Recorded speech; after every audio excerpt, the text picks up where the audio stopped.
Hello aspirants, आपका एक बार फिर से स्वागत है लेगेसी आईएएस एकेडमी के यूट्यूब चैनल पे। आज के हम इस वीडियो में डिस्कस करने वाले हैं आईएमएफ की डेटा एडिक्वेसी असेसमेंट की ग्रेड्स के बारे में।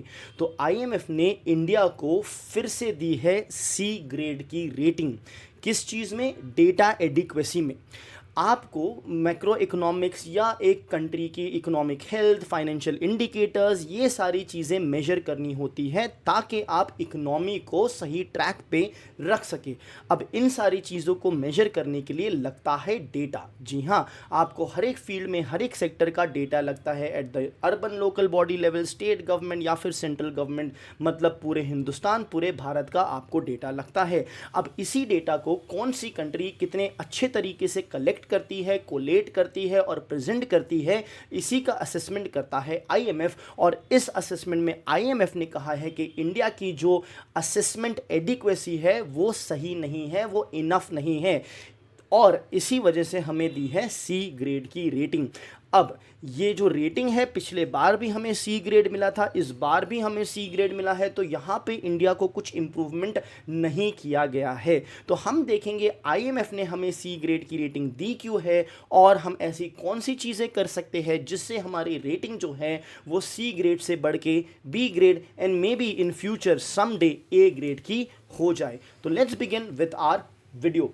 तो न्यूज़ क्या है? न्यूज़ है अबाउट इंटरनेशनल मॉनेटरी फंड, जिसने इंडिया को सी ग्रेड रेट किया है इन इट्स रिपोर्ट। वो रिपोर्ट क्या थी? डेटा एडिक्वेसी असेसमेंट की रिपोर्ट। तो डेटा एडिक्वेसी के असेसमेंट में हमें सी ग्रेड मिला है। अब सी ग्रेड का मतलब क्या होता है? सी ग्रेड का मतलब होता है कि इंडिया का जो डेटा आ रहा है उसमें काफ़ी सारी शॉर्टकमिंग्स हैं, मतलब कमियां हैं, और कहीं ना कहीं ये कमियां जो है वो हमारे सर्वेलेंस को हैम्पर कर देती है। आप किसी भी चीज़ का डेटा क्यों देखते हो? आप डेटा देखते हो चीज़ों को ट्रैक पे रखने के लिए, उसका ध्यान देने के लिए, उसको सर्वेलेंस उसके ऊपर रखने के लिए। जब आपका डेटा में ही आपकी कमी है तो आप सर्वेलेंस अच्छे से नहीं कर पाओगे। तो इसी वजह से हमें सी में प्लेस किया गया है। सी जो है वो ए और बी के नीचे आता है। ए ग्रेड बोले तो डेटा एडिक्वेट है, बी ग्रेड बोले तो डेटा जो है वो ब्रॉडली एडिक्वेट है, मतलब at a micro level issues होंगे बट ब्रॉडली एडिक्वेट है। बट हमें मिली है सी ग्रेडिंग, जिसका मतलब है कि शॉर्ट कमिंग्स है और हमारा सर्वेलेंस इस वजह से बहुत इंपैक्ट हो रहा है। अब ये जो रेटिंग हमें मिली है इसमें कोई भी चेंज नहीं है लास्ट ईयर की रेटिंग के मुकाबले। तो आइए अब हम देखते हैं कि ऐसी क्या चीज़ों की वजह से हमें फिर से सी ग्रेड रेटिंग मिली है और हम क्या इंप्रूवमेंट्स एक्चुअली में कर सकते हैं। आगे बढ़ने से पहले इंपॉर्टेंट अनाउंसमेंट अबाउट नई बैचेस जो चालू हो रही है लेगेसी आईएएस एकेडमी में, जहां जैसा आप जानते हैं हर एक बैच में 40 या उससे कम स्टूडेंट्स ही होते हैं, सो दैट हम इंडिविजुअल एस्पिरेंट पे फोकस कर पाए। नई बैचेस स्टार्ट हो रही है 15th and 6th of December से, regular and weekend batches respectively. एक बार आप जब एनरोल करते हो बहुत सारे एडवांटेजेस आपको मिलते हैं। कुछ एडवांटेजेस जो आपकी स्क्रीन के सामने हैं, जैसे comprehensive coverage of GS paper, 1-on-1 mentorship and doubt solving sessions, और आपने जो अभी टीचर्स को देखा, हर एक टीचर्स के साथ with respect to respective subjects and counselling आपको मिलेगा regular interaction. Daily mains answer writing will definitely be there, और प्रीलिम्स और मेंस की टेस्ट सीरीज भी ऑफ कोर्स प्रोवाइड की जाएगी, so that Legacy IAS Academy becomes one stop solution for your UPSC worries. अब यहाँ पे हम फॉलो करते हैं 360 degree approach for current affairs, जहाँ पे पूरे हफ्ते भर का करंट अफेयर्स जो है वो लाइव क्लासेस में कवर किया जाता है। तो if you want to enrol with us, आप डाउनलोड कर सकते हैं हमारी ऐप को या लॉग ऑन कर सकते हैं वेबसाइट पे, या इन नंबर्स पे आप कॉल भी कर सकते हैं। चलिए अब आगे बढ़ते हैं और समझते हैं कि इतना लो ग्रेड इंडिया को क्यों मिला। सबसे पहली बात, आउटडेटेड बेस ईयर। जी हाँ, बेस ईयर होता है एक स्पेसिफाइड फिक्स ईयर जिसके बेसिस पे हम जो है रियल जीडीपी या रियल जीएनपी ये सारी चीज़ें निकाल सकते हैं इन्फ्लेशन को एड्रेस करते हुए। तो हमारा जो बेस ईयर है वो काफ़ी आउटडेटेड है। देखिए अभी हम 2025-26 के फाइनेंशियल ईयर में हैं और हम जो बेस ईयर यूज़ कर रहे हैं वो 2011-12 का है, मतलब 1.5 डेकेड्स ऑलमोस्ट हो चुके हैं। अब ये जो बेसिकली ओल्ड हो जाता है बेस ईयर, तो इससे बहुत डिस्टॉर्टेड नंबर्स हमको दिखते हैं एक्चुअली में।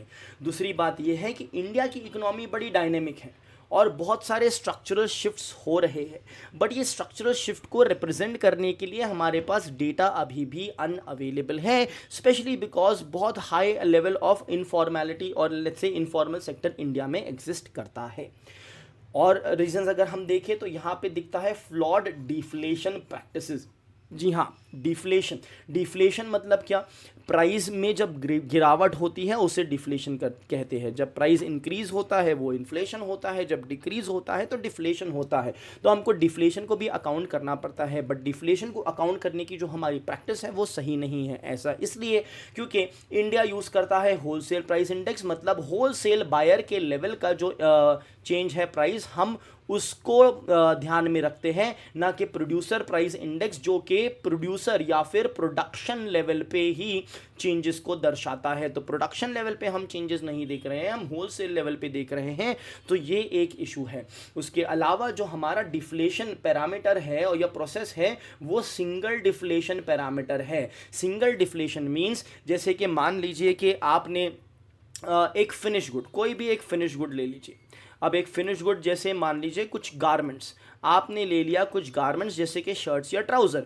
तो आप अगर डिफ्लेशन या इन्फ्लेशन एडजस्ट कर रहे हैं तो आप इस फिनिश गुड्स के लेवल पे ही उसको एडजस्ट करते हैं, जो कि सही नहीं है। क्यों नहीं? क्योंकि हमें रादर डबल डिफ्लेशन देखना चाहिए। डबल डिफ्लेशन मतलब फिनिश गुड्स का जो है उसकी वैल्यू एडिशन पे डिफ्लेशन अप्लाई करना चाहिए, और रॉ मटेरियल्स जो उसमें यूज़ किए गए हैं उसके लिए हमें अलग डिफ्लेशन लेवल्स को यूज़ करना चाहिए। तो ये होता है डिफरेंट स्टेजेस पे डिफ्लेशन को इंप्लीमेंट करना, जिसे हम कहते हैं डबल डिफ्लेशन।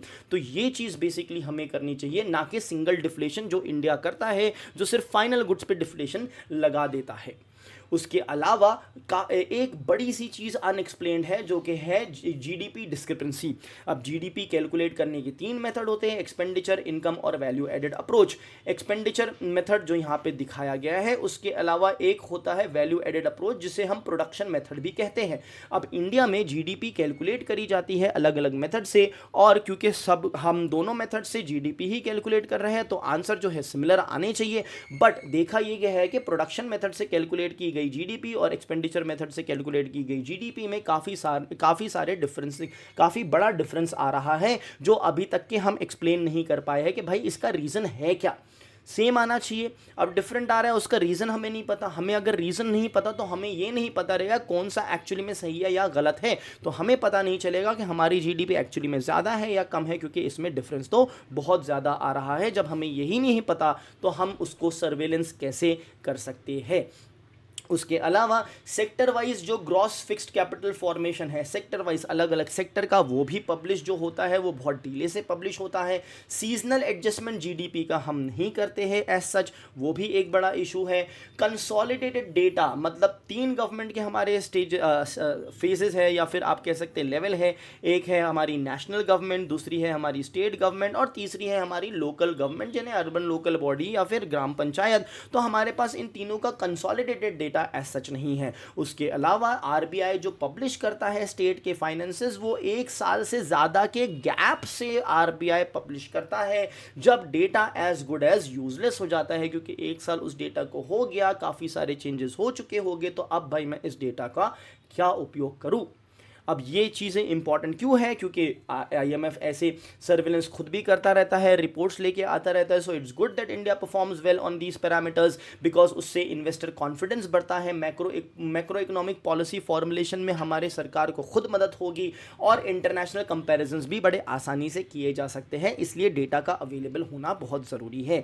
क्या इंडिया इसमें कुछ रिविजन्स या मॉडिफिकेशंस कर रहा है? जी हाँ, हम अपना जैसे हमने देखा कि जीडीपी का बेस ईयर अभी भी 2011 है, तो हम उसे इंप्रूव करके मतलब उसको एडवांस करके 2022-23 को एज अ बेस ईयर हम कंसिडर करने वाले हैं, और होपफुली फरवरी 2026 से ये एप्लीकेबल हो जाएगा। उसी तरह हमारा जो कंज्यूमर प्राइस इंडेक्स है उसका भी बेस ईयर हम अभी जो प्रेजेंटली 2011-12 है उसको चेंज करके हम 2024 करने वाले हैं। इंडिया जो है इंप्रूव्ड मेथडोलॉजीज लेके आ रहा है, मतलब हम आगे चल के डबल डिफ्लेशन इंप्लीमेंट करेंगे, जो कि हमारे पास अभी सिंगल डिफ्लेशन ही है। एट द सेम टाइम हम हम और अपने डिजिटल सोर्सेज और डेटा सोर्सेज को इंटीग्रेट करेंगे ताकि हमें डेटा डायनेमिकली और जल्दी से अवेलेबल हो जाए। हम जो है काफ़ी सारे रिफॉर्म्स लेके आ रहे हैं। होपफुली ये रिफॉर्म्स इंप्लीमेंट होने के बाद हम देख सकते हैं अपने असेसमेंट में improvement from C grade hopefully to a B grade in the future. Thank you.